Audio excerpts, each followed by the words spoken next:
నాన్న ఎంకరేజ్మెంట్ అంటే నేను ఇప్పటి వరకు ఈ స్థాయిలో ఉన్నా అంటే నాన్నగారి వల్లనే అంట. నా సూర్యుడివి నా చంద్రుడి, నా హోల్ జర్నీలో ఒక పెద్ద పార్ట్ అంటూ డాడీది అని చెప్తాను. ఆమె పట్టుదల చూసి మాకు ఇంకా చేయాలనిపిస్తుంది.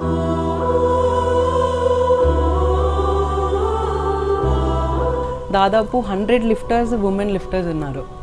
నేను ఆ రేషియో చూసి చాలా హ్యాపీగా ఫీల్ అయ్యాను. ఏషియన్ ఛాంపియన్షిప్లో నాకు బ్రాంజ్ మెడల్ వచ్చింది, కామన్వెల్త్లో gold medal, all India university 2024-25 gold medallist. నా కూతురుని చూస్తే ఇంకా గర్వంగా అనిపిస్తుంది. చేతులలో ఊయలలుగే. ఇప్పుడు నేను ఏదైనా నేషనల్కి కానివ్వండి ఏదైనా వెళ్తున్నానంటే ఖచ్చితంగా ఏదో ఒక మెడల్ అయితే సాధించుకొని వస్తుంది అన్నట్టు ఆ కాన్ఫిడెన్స్. వరల్డ్ ఛాంపియన్షిప్లో మెడల్ కొట్టాలని చెప్పేసి నా డ్రీమ్.